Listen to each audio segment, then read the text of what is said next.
Bonjour tout le monde, soyez la bienvenue encore une fois pour suivre avec nous le cours de la gestion ou le cours de la stratégie d'entreprise.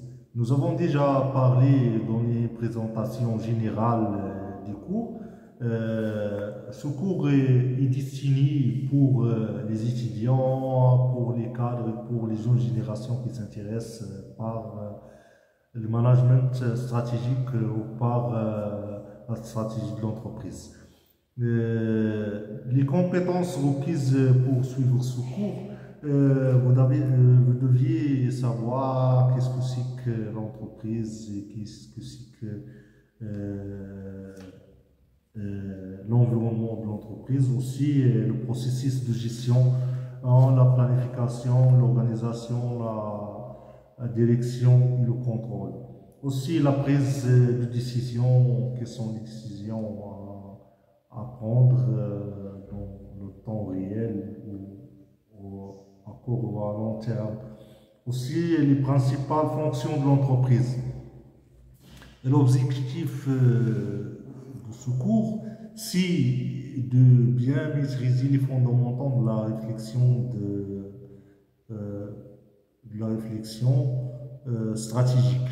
Aussi pour comprendre l'analyse stratégique et pour connaître les principaux outils de diagnostic stratégique. Et aussi pour saisir les différentes orientations stratégiques. Alors, vous devez suivre avec moi ce cours qui est très intéressant et être attentif. Je reste à votre disposition à toutes votre questions. Vous pouvez signaler votre question dans les commentaires ou vous pouvez me contacter directement. Soyez la bienvenue. Concernant les compétences acquises, les compétences acquises lors de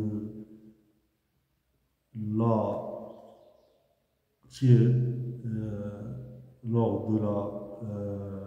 fin de ce cours, vous pouvez comprendre les principaux concepts de la stratégie et de connaître les principales écoles de pensée de la stratégie.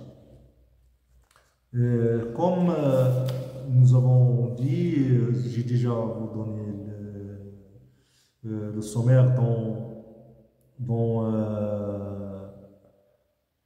l'autre vidéo. Concernant la partie 1, on va commencer par les fondements de la réflexion stratégique.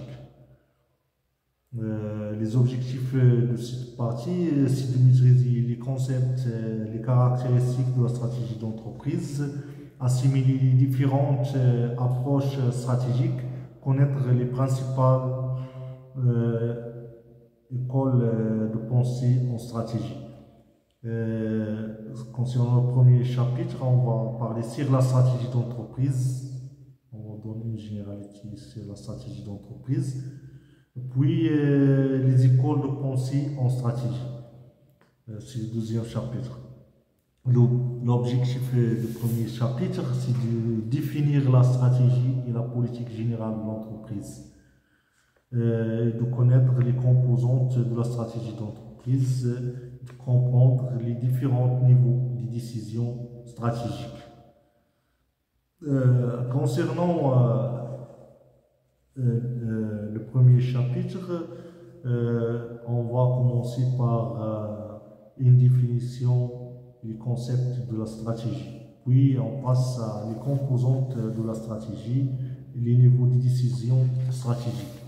Plusieurs définitions ont été élaborées pour la stratégie, mais on va parler de la stratégie dès son départ jusqu'à maintenant. Concernant la stratégie ou la notion de stratégie a vu le jour dans le domaine militaire. Il consiste à mobiliser des moyens pour gagner une guerre. Il s'agit de l'art de coordonner l'action de forces militaires, politiques, économiques et morales impliquées dans les conduites d'une guerre ou la préparation de la défense d'une nation ou d'une coalition. Cette notion a été extrapolée à l'entreprise. En effet, il définit les actions à mener pour réaliser les objectifs. C'est la direction générale de l'entreprise qui doit procéder au choix des voies et des moyens à mettre en œuvre afin d'atteindre ces objectifs fixes. Ces actions devraient lui permettre de faire face aux entreprises concurrentes. Donc, parmi les stimulants, les causes pour lesquelles l'entreprise doit faire sa stratégie, c'est la concurrence. Il y a parfois des concurrences féroces qui nécessitent une bonne stratégie pour réussir sa mission. Donc, quelques définitions de la stratégie. On trouve dans la littérature managérielle un très grand nombre de définitions différentes de la stratégie d'entreprise. Définition de stratégore. Nous donnons cette définition, je vais la lire. Élaborer une stratégie, c'est choisir les domaines d'activité dans lesquels l'entreprise entend être présente et allouer les ressources de façon à ce qu'elle s'y maintienne et s'y développe. Cette définition permet d'identifier deux niveaux de stratégie. La stratégie du groupe ou concept stratégie qui consiste dans le choix du domaine d'activité de l'entreprise. L'entreprise s'engage alors dans un secteur plutôt qu'un autre. La stratégie concurrentielle ou business stratégie qui consiste dans le choix des actions et des manœuvres à mettre en place afin d'avoir un positionnement lui permettant de faire face aux concurrents du secteur. Il s'agit donc de deux choix d'allocation de ressources, d'investissement ou des investissements qui font la stratégie. Donc, comme vous voyez dans cette partie, nous avons quelques mots qui se répètent. On parle de la stratégie, des objectifs, de la concurrence, du business.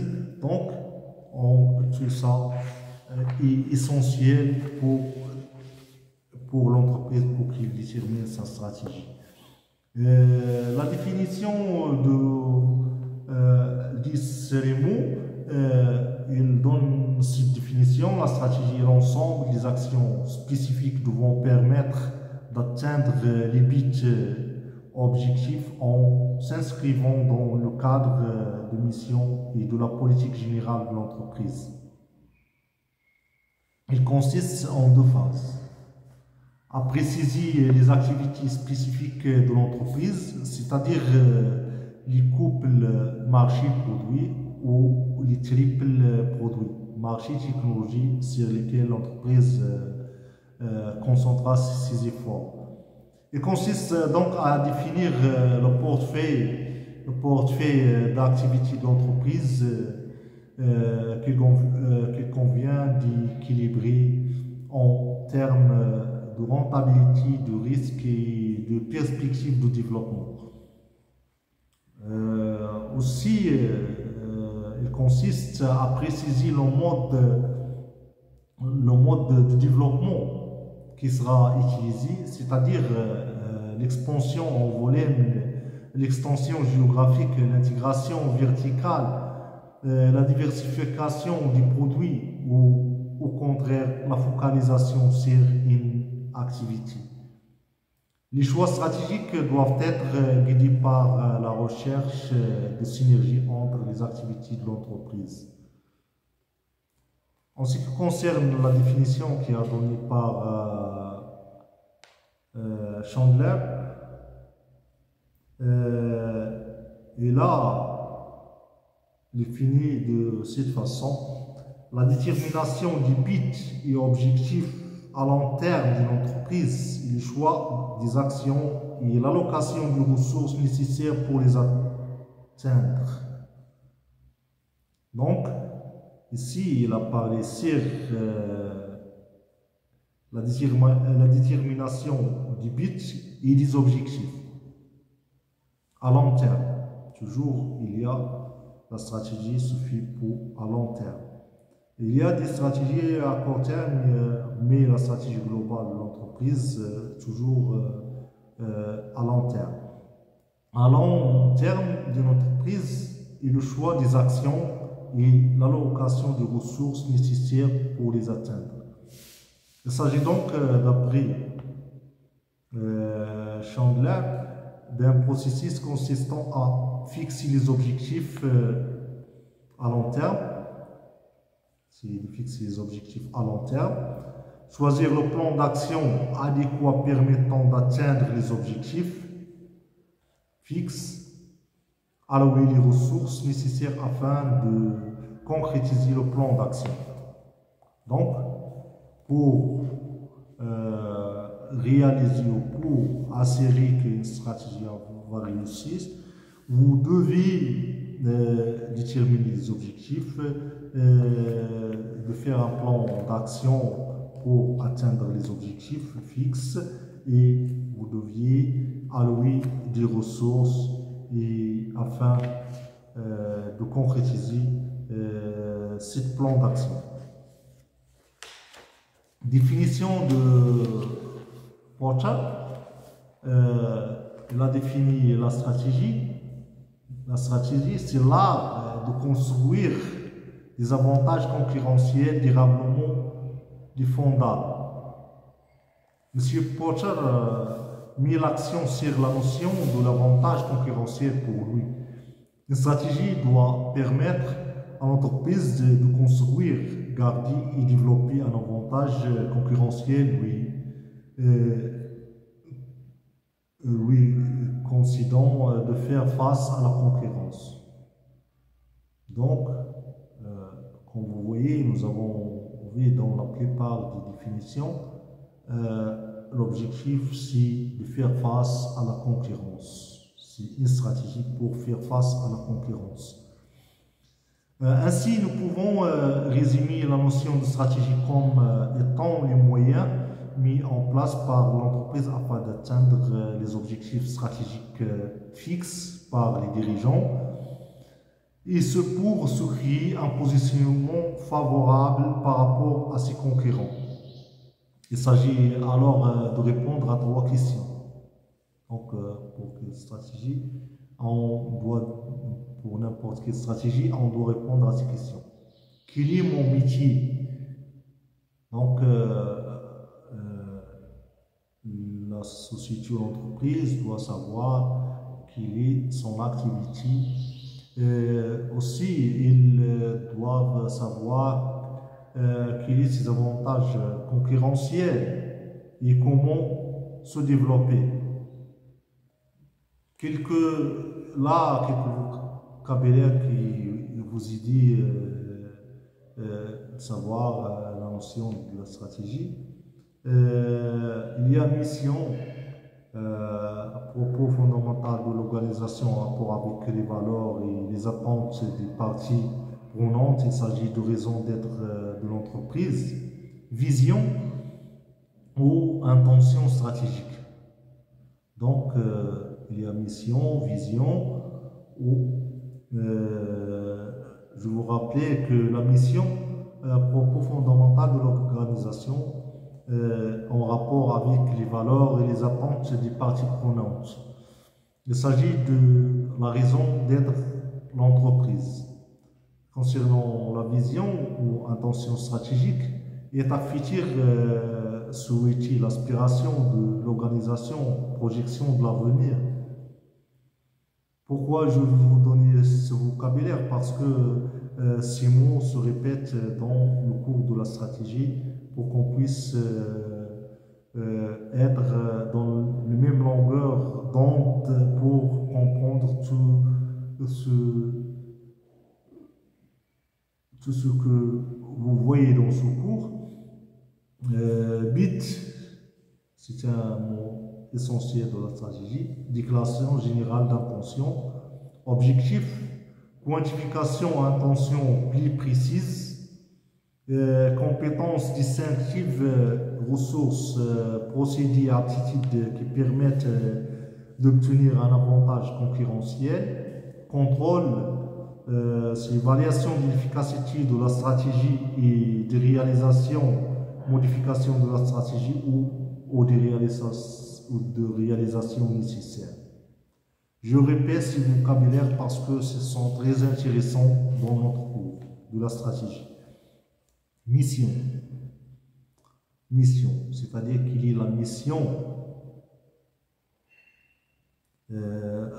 propos fondamentale de l'organisation en rapport avec les valeurs et les attentes des parties prenantes. Il s'agit de la raison d'être de l'entreprise. Vision ou intention stratégique est à futur souhaité, l'aspiration de l'organisation, projection de l'avenir.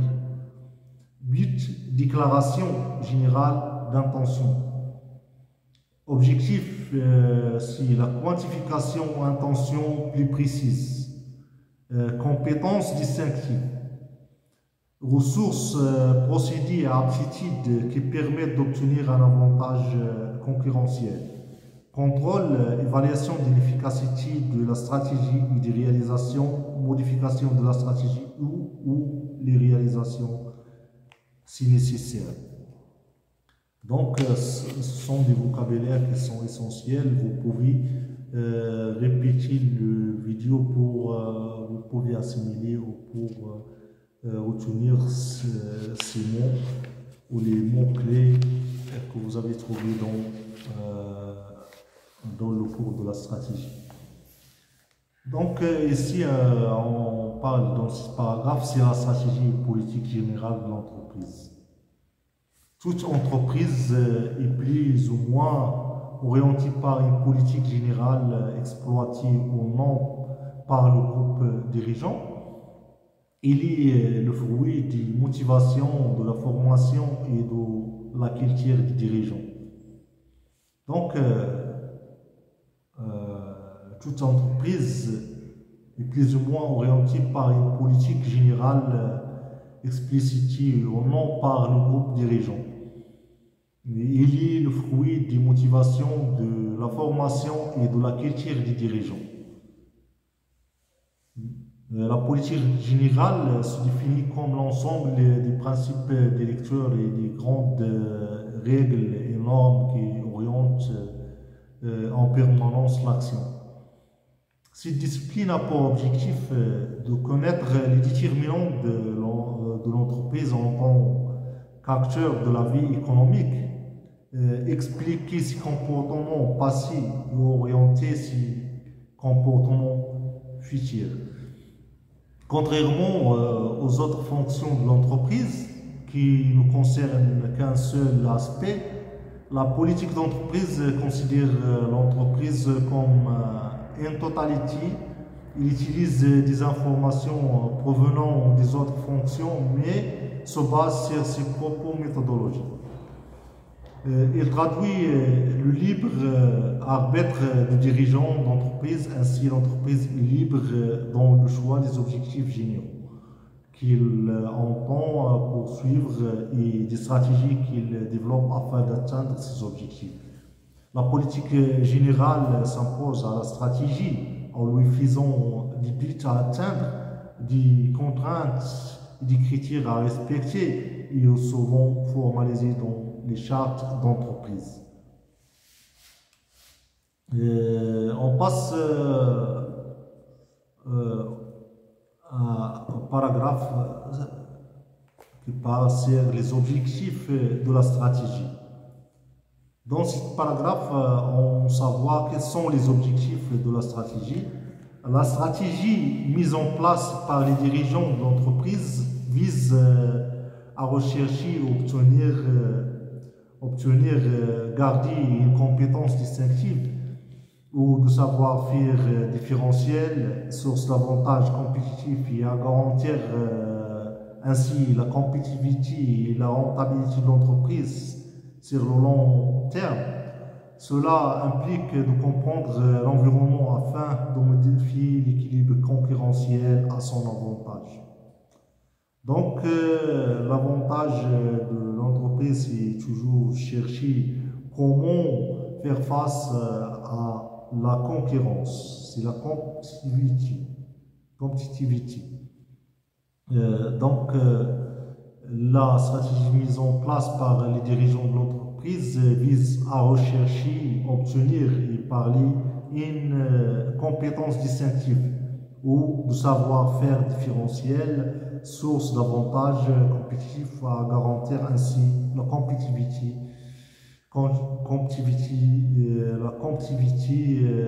et la rentabilité de l'entreprise. Sur le long terme, cela implique de comprendre l'environnement afin de modifier l'équilibre concurrentiel et son avantage.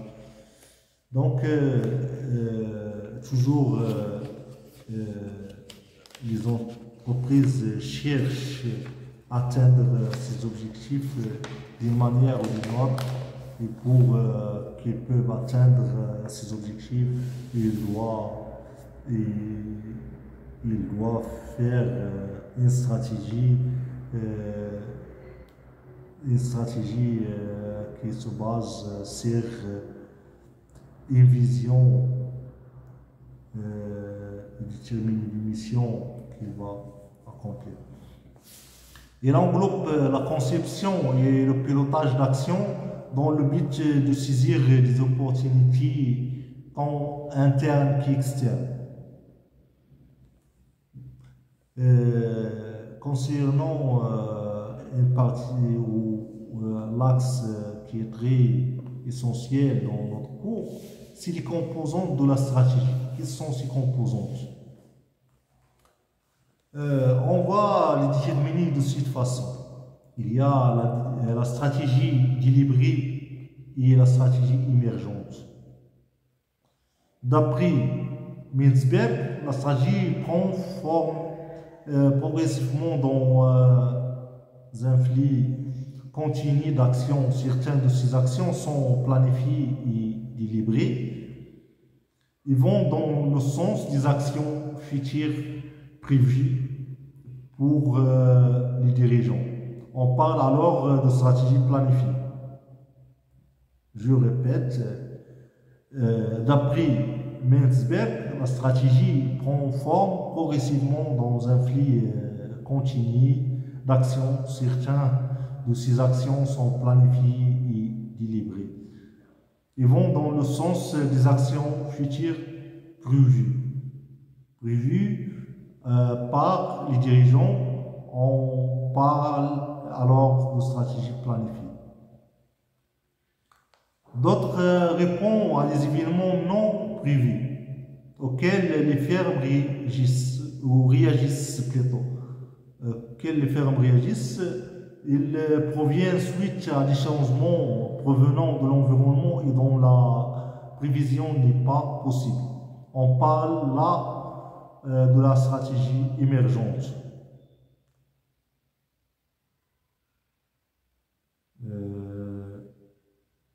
Je répète pour la stratégie émergente,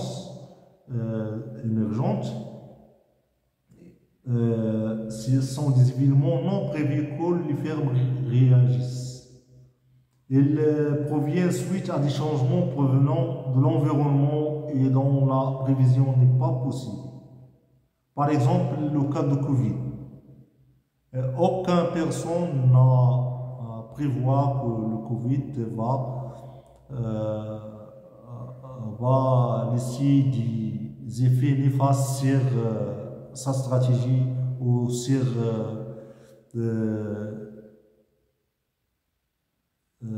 sur leur activité.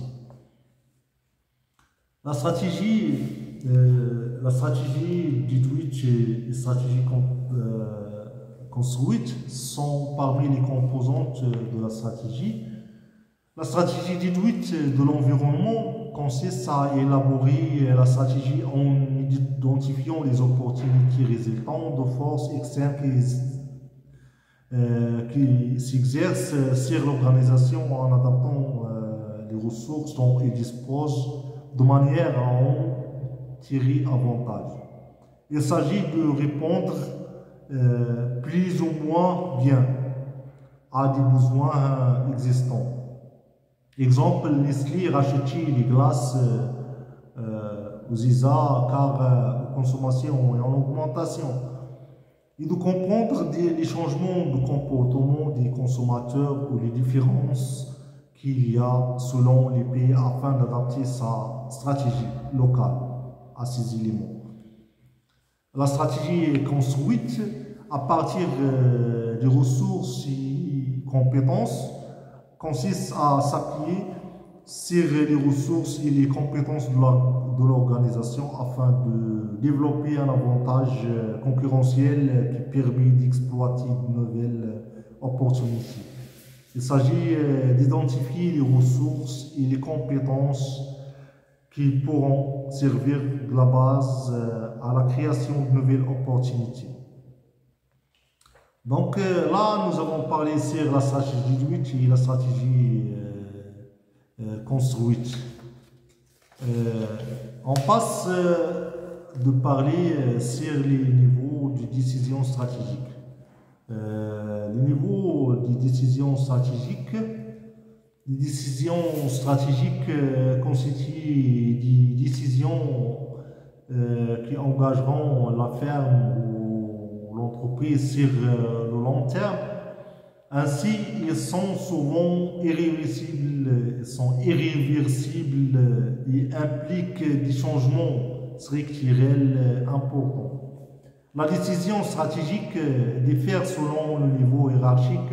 En effet, on retrouve trois niveaux de la décision. On parle de stratégie d'entreprise ou corporate strategy. Corporate strategy ou stratégie d'entreprise, c'est-à-dire la stratégie globale de l'entreprise. Stratégie par domaine d'activité ou business stratégie et stratégie fonctionnelle. Donc, il y a la stratégie d'entreprise, corporate strategy. Il y a la stratégie du domaine d'activité ou business strategy ou la stratégie fonctionnelle. Concernant la stratégie générale d'entreprise, corporate strategy, il concerne le schéma et le périmètre de l'organisation dans sa globalité et la manière dont il ajoute de la valeur à ses différentes activités. À ce niveau, la stratégie permettra la détermination du domaine d'activité dans lequel l'organisation désire œuvrer. Il s'agit de l'orientation de portefeuille. Donc, je répète, il s'agit de l'orientation de portefeuille de couple produit-marché. Donc, il est toujours mettre dans notre stratégie ou devant notre vision le couple produit-marché. De la détermination de ce que l'organisation doit faire pour mettre en pratique cette orientation. En ce qui concerne la stratégie par domaine d'activité ou business strategy, il consiste à identifier les facteurs clés de succès sur un marché particulier. Il s'agit de définir comment un avantage peut être obtenu par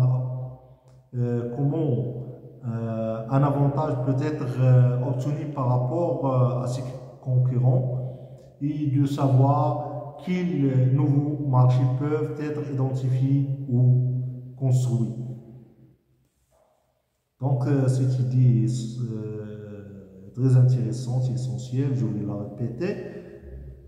La stratégie par domaine d'activité, il consiste à identifier les facteurs clés de succès sur un marché particulier. Il s'agit de définir comment un avantage peut être obtenu par rapport à ses concurrents et de savoir quels nouveaux marchés peuvent être identifiés ou construits. À ce niveau, la stratégie permet de définir comment l'organisation doit s'y prendre pour faire face à la compétition au sein de domaines d'activité ou des secteurs dans lesquels il opère. Donc là, on parle de stratégie par domaine d'activité. Il peut s'agir d'un avantage compétitif, du coup, d'une différenciation, d'une focalisation ou d'une niche de marché. On passe à la stratégie fonctionnelle. La stratégie fonctionnelle consiste à assurer la mise en œuvre des stratégies globales et des stratégies par domaine d'activité, et ce spécifiquement pour chaque fonction de l'entreprise. Marketing, production, distribution, recherche et développement, etc. Au niveau de la stratégie, vise à mettre à profit et à interagir, plutôt intégrer les compétences distinctives. À ce niveau de la stratégie fonctionnelle, la stratégie vise à mettre à profit et intégrer les composants distinctifs et la capacité de l'organisation pour chacune des différentes fonctions qu'il assume. On passe l'autre partie le chapitre 2 qui parle sur les écoles de pensée en stratégie. Concernant les écoles de pensée en stratégie, l'objectif, c'est de saisir la différence entre l'approche déterministe et l'approche volontariste. Connaître la classification des écoles de pensée en stratégie selon Metzberg. On va diviser ce chapitre sur deux parties. La première partie part sur les deux grandes approches stratégiques entre déterminisme et volontarisme.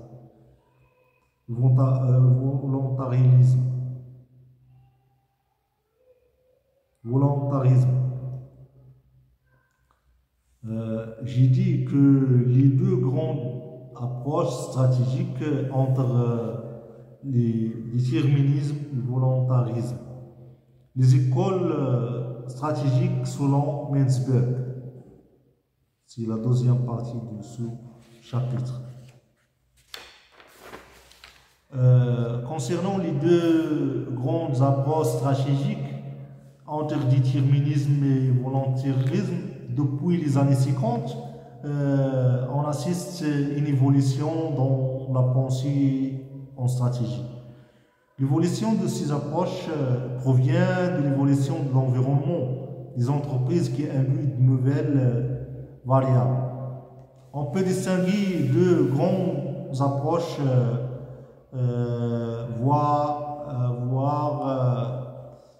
avec moi cette figure qui va vous donner l'approche de l'adaptation stratégique basée sur le positionnement et l'approche de l'intention stratégique.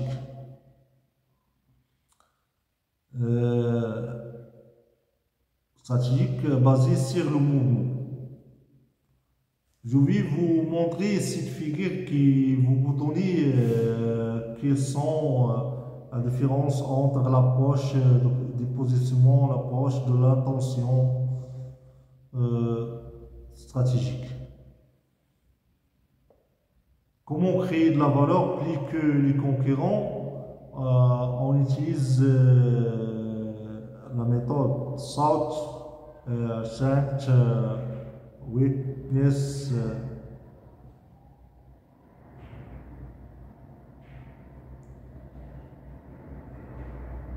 La méthode SALT et l'avantage concurrentiel. Pardon, ici nécessite un tableau, mais je vais vous laisser ce schéma dans la description pour que vous puissiez la suivre facilement. Voilà ce schéma qui vous donne vous pouvez scanner ce schéma. C'est essentiel pour qu'on puisse voyager tout ensemble dans ce cours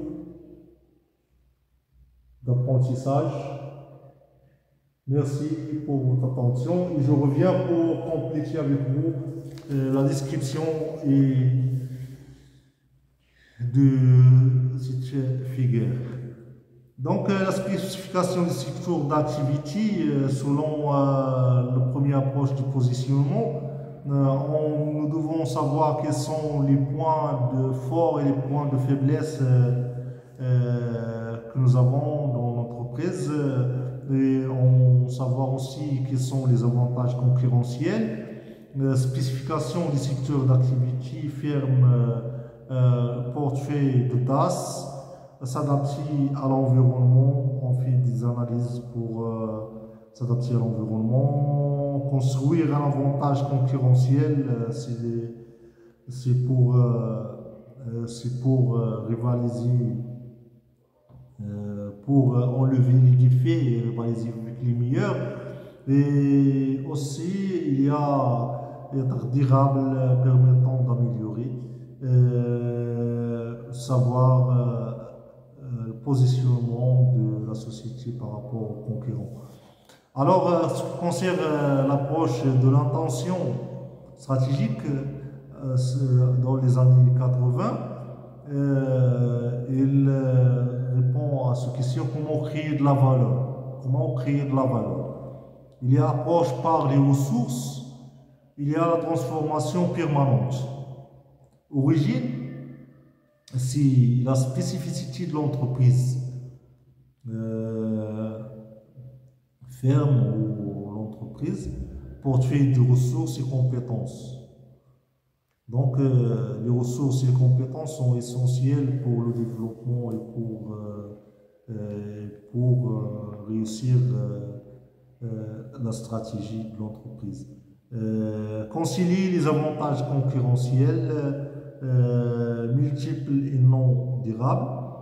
La stratégie se base sur la capacité à la transformation et sur le mouvement. Donc là, nous avons vu que l'approche du positionnement qui apparaît dans les années 50 et l'approche de l'intention qui apparaît dans les années 80. On va vous donner ça en plus de détails. L'approche de l'adaptation stratégique, approche économique et industrielle. C'est l'école classique qui renvoie à période durant laquelle la stratégie est associée à des principes d'adaptation et de position. Il s'agit des déterminants, du déterminisme plutôt stratégique, où la stratégie est considérée comme une variable contingente à l'environnement.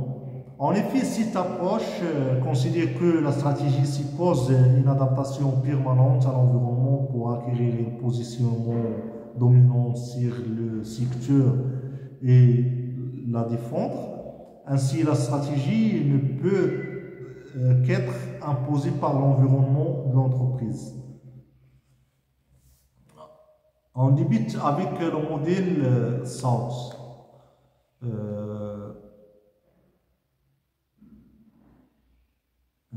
Donc là, c'est de parler quels sont les points forts, les points de faiblesse et les points. On va voir cette méthode lorsqu'on arrive à l'analyse stratégique, où je vais vous donner cette méthode et comment nous pouvons l'appliquer pour faire une analyse stratégique.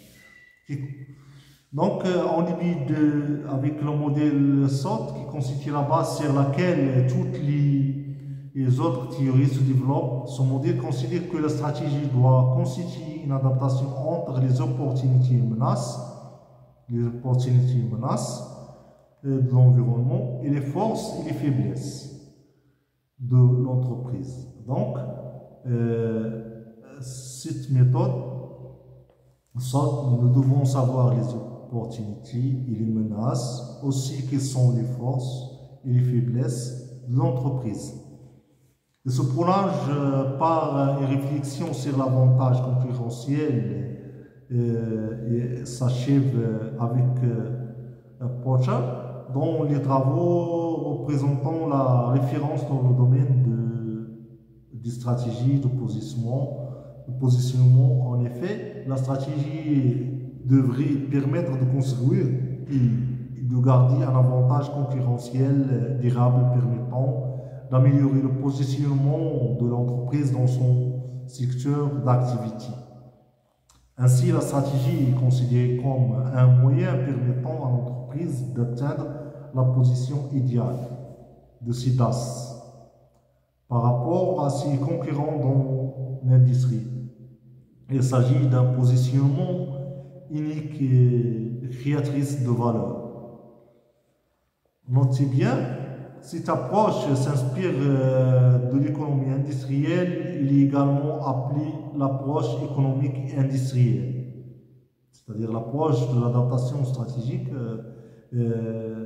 s'inspire de l'économie industrielle et c'est également appelé l'approche économique et industrielle.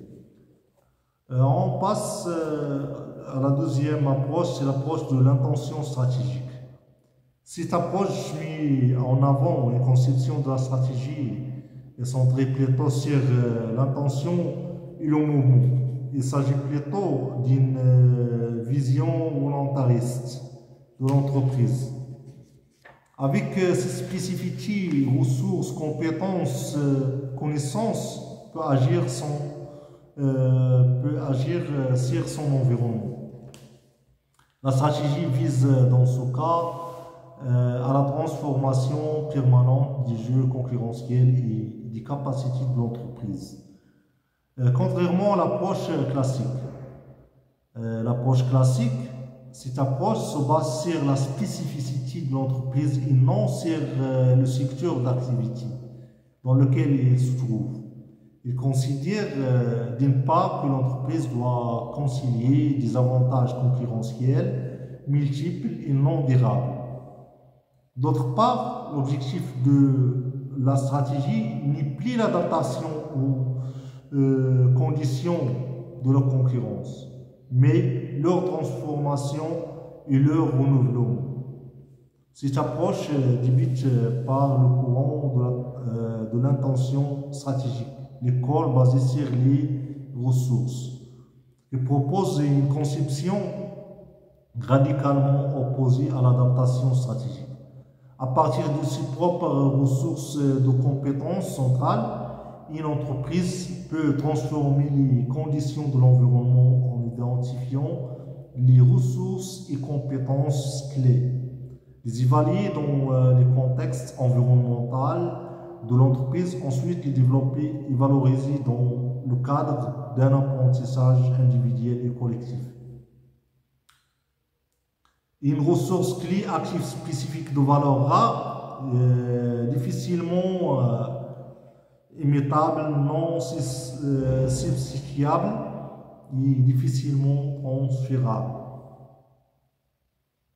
Une ressource clé, il faut noter bien cette notion, une notion clé, active spécifique de valeur rare, difficilement héritable ou imitable plutôt, non substituable et difficilement transférable.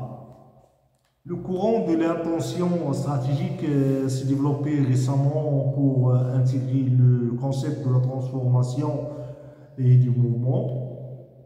Et ce que le problème central devient le renouvellement constant des conditions de la concurrence. En effet, les nouvelles conditions de la concurrence, on parle de l'hyperconcurrence.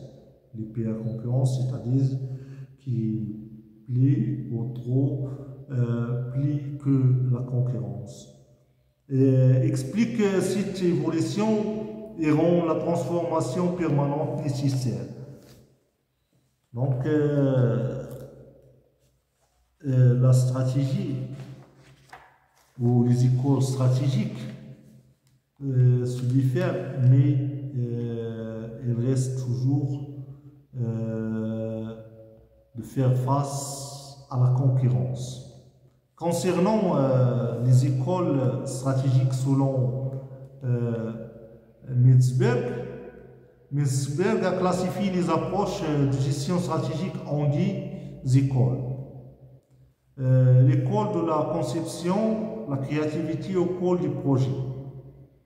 Cette école voit la formation de la stratégie comme un processus de conception. Il se base sur la rationalité du dirigeant. Cette école fonde l'élaboration de la stratégie sur la notion de diagnostic stratégique.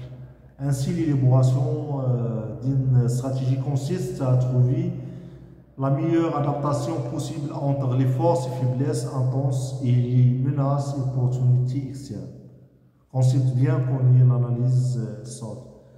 Les dirigeants formulent des stratégies claires et simples dans un schéma délibéré de réflexion consciente, ni analyse formaliste, ni flou intuitif, de façon à ce qu'ils puissent être mis en œuvre pareil. Partout. Donc, je répète, cette idée est très essentielle ou très significative. Les dirigeants ont formé des stratégies claires et simples dans un schéma délibéré de réflexion consciente, ni analyse formaliste, ni flou intuitif, de façon à ce qu'ils puissent être mis en œuvre partout. L'avantage,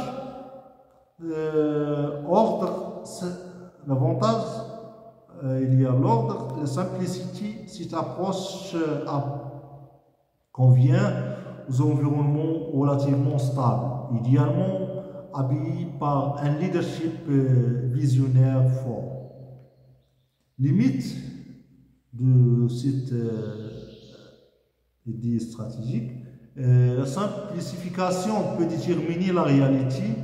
Il adapte la rationalité parfaite du dirigeant alors que celui-ci s'appuie en réalité sur la rationalité limitée.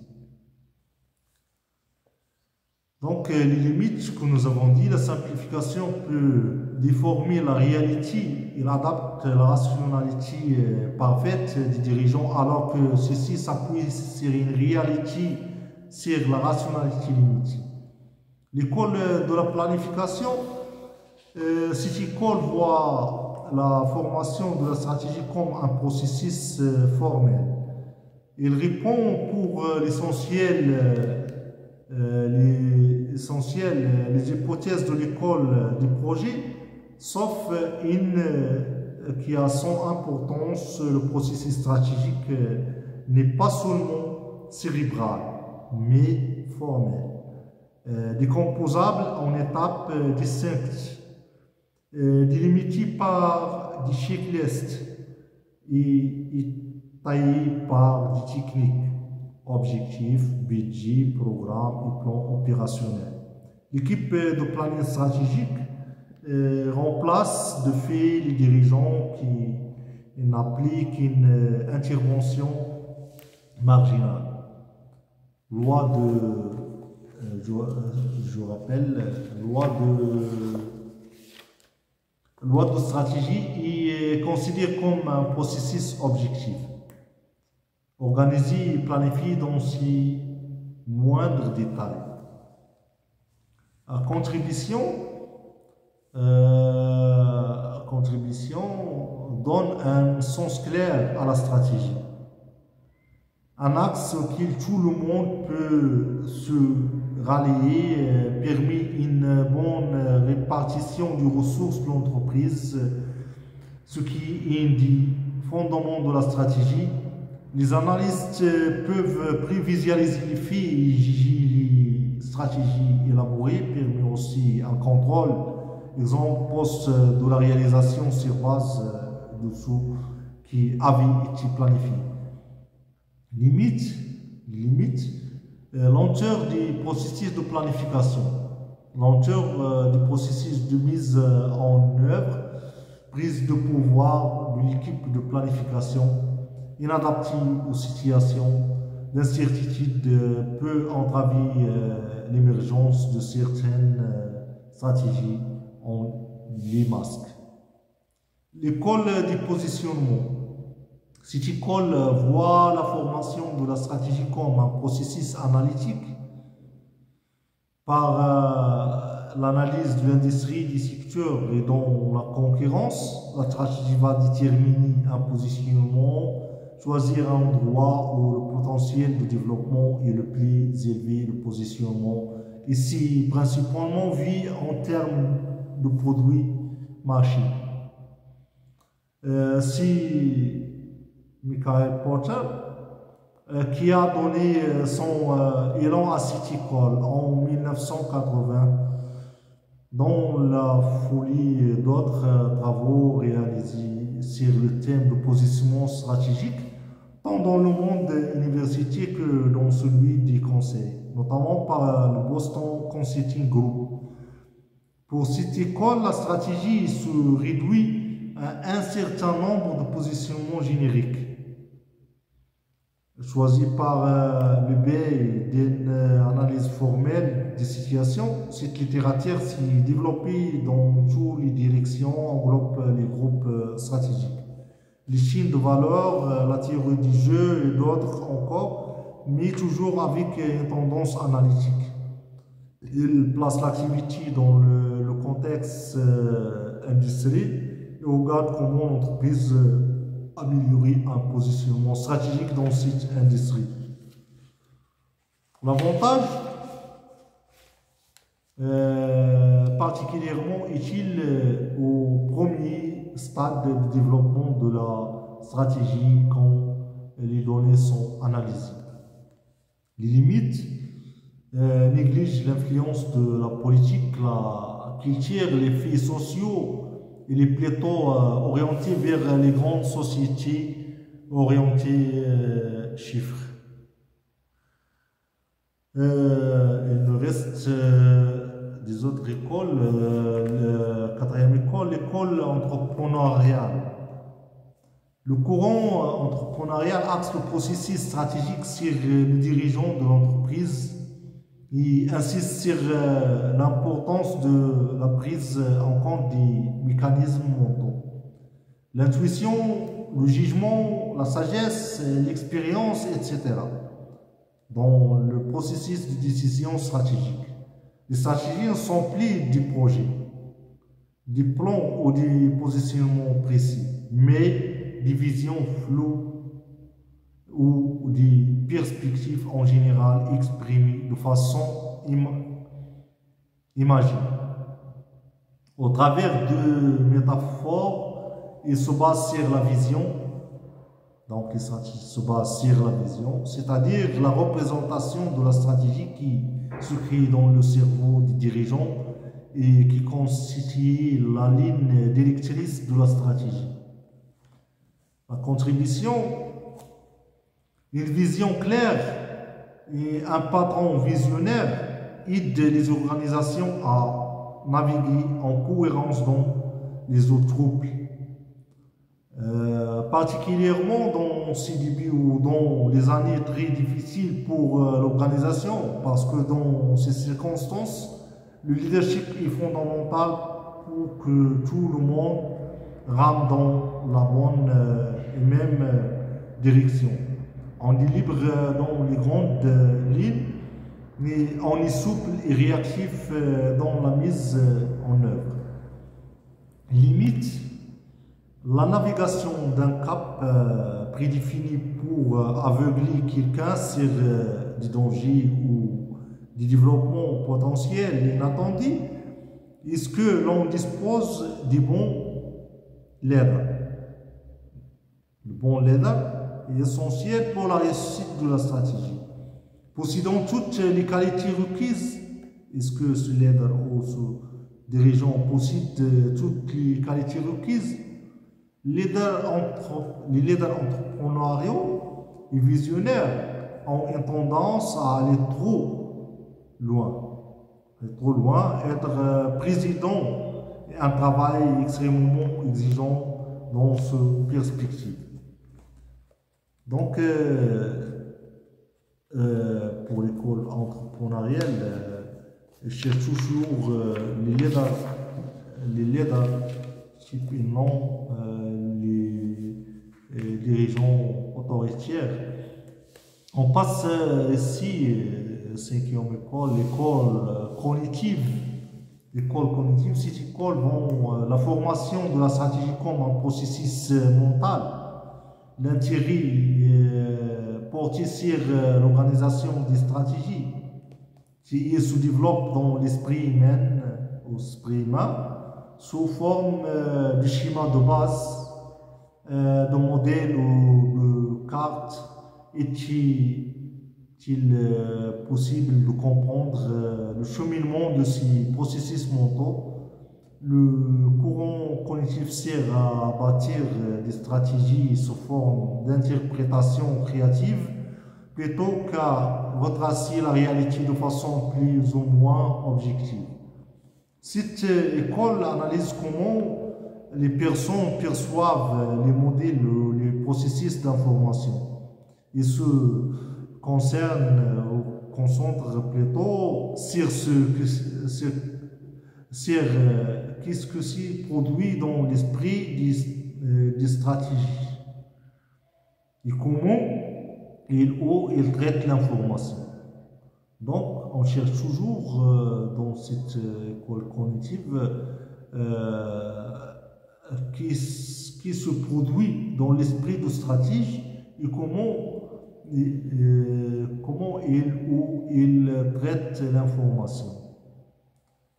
Contribution, voit la stratégie comme un processus cognitif dans l'esprit des stratégies émergentes comme concept, carte, schéma et structure de la réalité souligne le coût créateur du processus de stratégie. Limite, partie pratique au-delà de l'étape conceptuelle, pour très pratique au-delà de l'étape conceptuelle, pas très pratique pour concevoir de grandes idées ou stratégies, actuellement pour très utile pour des processus collectifs de stratégie. Sixième école, l'école de l'apprentissage. Cette école voit la formation de la stratégie comme un processus émergent. Son modèle de création stratégique est totalement différent de ceux des écoles précédentes. On remonte aux premiers travaux sur l'incrémentation ou la notion de petits pas plutôt que de grands enjambés. Et au concept tel que la prise de risque, la stratégie émergente. Ici de décisions individuelles plutôt que des conceptions dans une tour d'ivoire. Dans cette optique, les stratégies sont émergentes, les stratégies sont partout dans l'entreprise et la formulation et la mise en œuvre de la stratégie sont inextricablement liées. On introduit le concept d'organisation de cette manière.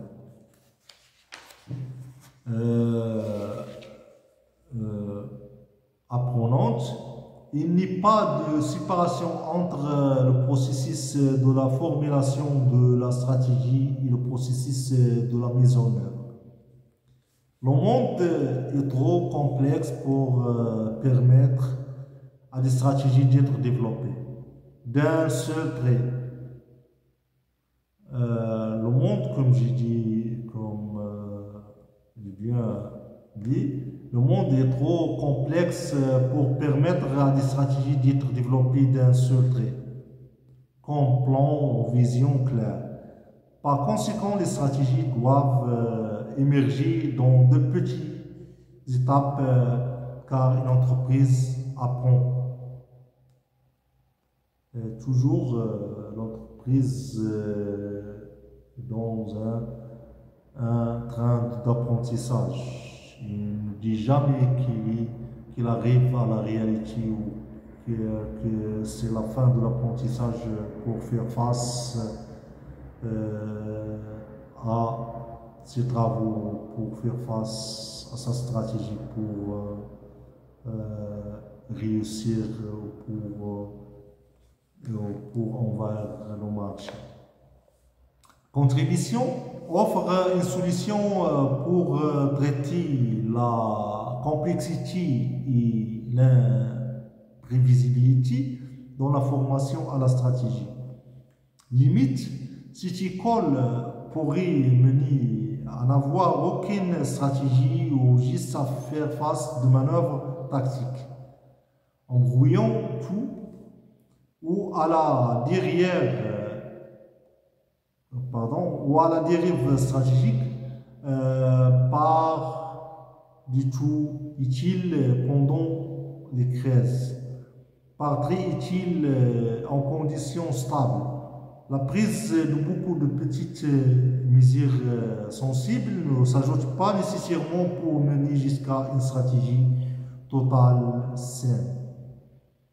On passe à l'école des pouvoirs, septième école. Cette école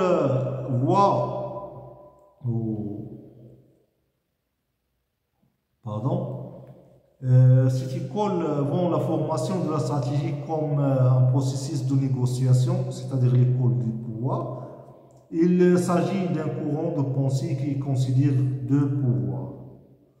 Le pouvoir à vocation interne considère que le développement de stratégie au sein d'une entreprise est essentiellement politique et que ce processus est basé sur la négociation, la persuasion et la confrontation entre les acteurs internes. Le pouvoir à vocation externe perçoit l'entreprise comme une entité qui utilise son influence sur les autres et sur ses partenaires au sein d'alliances, co-entreprises, autres formes de réseau pour négocier des stratégies dites collectives dans son entier. Donc, l'école de pouvoir et la formation stratégique comme un processus de négociation, il s'agit d'un courant de pensée qui est considéré deux pouvoirs. Le pouvoir à vocation et le pouvoir à vocation interne et le pouvoir à vocation externe. La stratégie est alors développée comme un processus de négociation entre les détenteurs de la puissance au sein de l'entreprise ou entre l'entreprise et ses partenaires externes.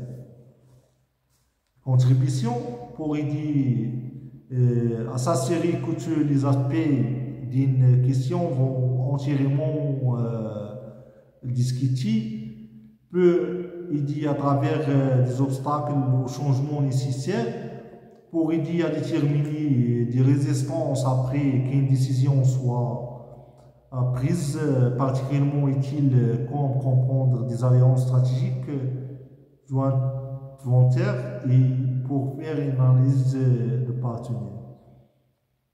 Limite, la politique peut être séparative, utilise beaucoup d'énergie, cause de gaspillage et de déformation et coûteuse.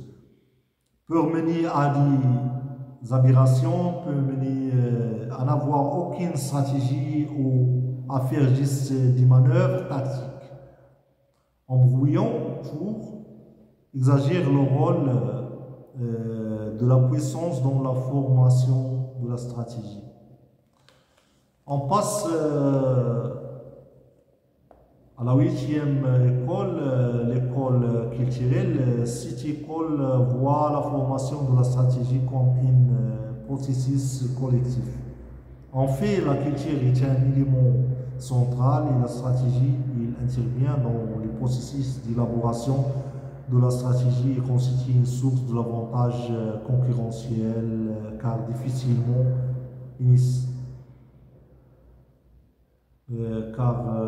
parce que la stratégie n'est pas immutable. Donc, de l'avantage concurrentiel car difficilement immutable. Il essaie d'impliquer les divers groupes et départements au sein de l'entreprise. La formation de la stratégie est regardée comme un processus fondamentalement collectif et coopératif. La stratégie qui est développée une réflexion sur la culture d'entreprise de l'organisation.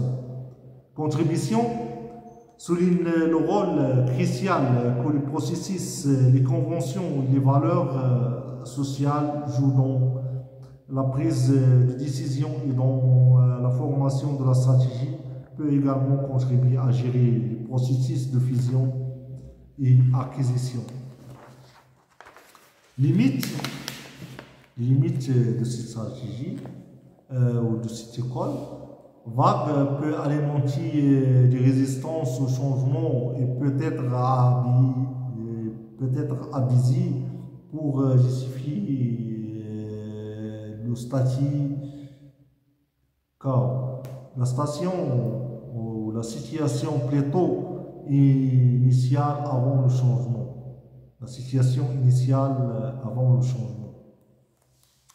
Donc, cette école, c'est une école qui parle de la 9e école, l'école environnementale.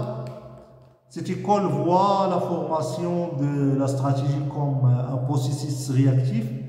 Si l'environnement qui oblige l'entreprise à choisir une stratégie plutôt qu'une autre.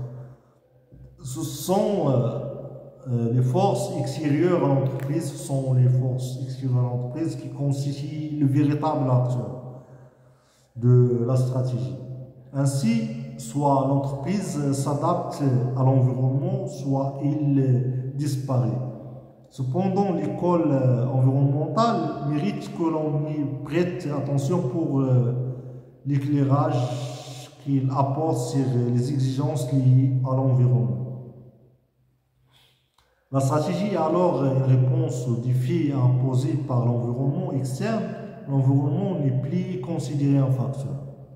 Il est considéré comme un acteur pour l'école environnementale. La contribution de cette école donne un rôle central à l'environnement dans la formation à la stratégie. Les limites de cette école ou de sa pensée, les dimensions de l'environnement sont souvent vagues et agrégées. Ceci la rend moins utile pour la formation à la stratégie. On passe à la 10e école, l'école de configuration. Cette école voit la formation de la stratégie comme un processus de transformation. L'entreprise est perçue comme une configuration des groupes cohérents de caractéristiques et de comportements. La planification, par exemple, dans les entreprises routinières, connaissant des conditions de stabilité relatives à l'école. Et l'école entrepreneuriale dans des configurations plus dynamiques de start-up ou de transformation. Toutefois, il est possible de décrire les entreprises par des étapes alors le changement suppose un mouvement plutôt radical, c'est-à-dire le passage d'un état à un autre. La formation de la stratégie est un processus de transformation de l'organisation d'un type de structure de prise de décision en un autre. La contribution de cette école, le clé du management stratégique est la plupart du temps soutenir la stabilité ou moins un changement stratégique adapté ou adoptable.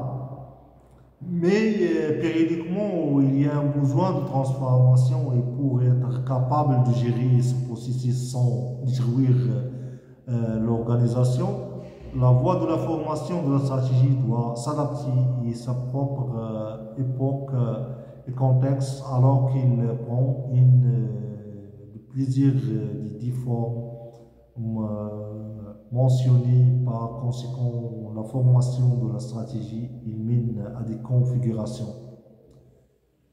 Limite, en réalité, cette école décrit la réalité en utilisant des configurations, ce qui risque de déformer la réalité afin de l'expliquer. Là, nous avons parlé sur des écoles de pensée de la stratégie. La prochaine vidéo, Inch'Allah, on va parler sur l'analyse stratégique et ce cours est très intéressant. L'objectif de cours qu'on va traiter dans la prochaine vidéo, c'est un cours qui parle de l'analyse stratégique. L'objectif de ce cours, Inch'Allah, comprendre la nécessité de l'analyse stratégique, assimiler la notion de segmentation stratégique, appréhender la notion de diagnostic stratégique. Et on va traiter aussi deux chapitres de la stratégie, la segmentation stratégique et le diagnostic stratégique. Je vais vous laisser et merci pour votre attention et à la prochaine, Inch'Allah. On va traiter d'une manière plus détaillée. Ce cours que je vais vous donner, c'est simplement 2 passages, mais on va donner des explications dans des prochains cours, Inch'Allah, et on va dans chaque chapitre ou dans chaque partie, on va rappeler de ce qui se passe pour qu'on puisse passer à l'autre partie. Donc, dans la prochaine vidéo, Inch'Allah, on va donner quelques questions dans le cours sur les fondamentaux de la réflexion stratégique. On va donner des questions sur la stratégie d'entreprise, généralité, qui sont les écoles de pensée en stratégie, et chaque école qui est sa pensée autour de la stratégie. Merci encore une fois et à la prochaine, Inch'Allah. Au revoir.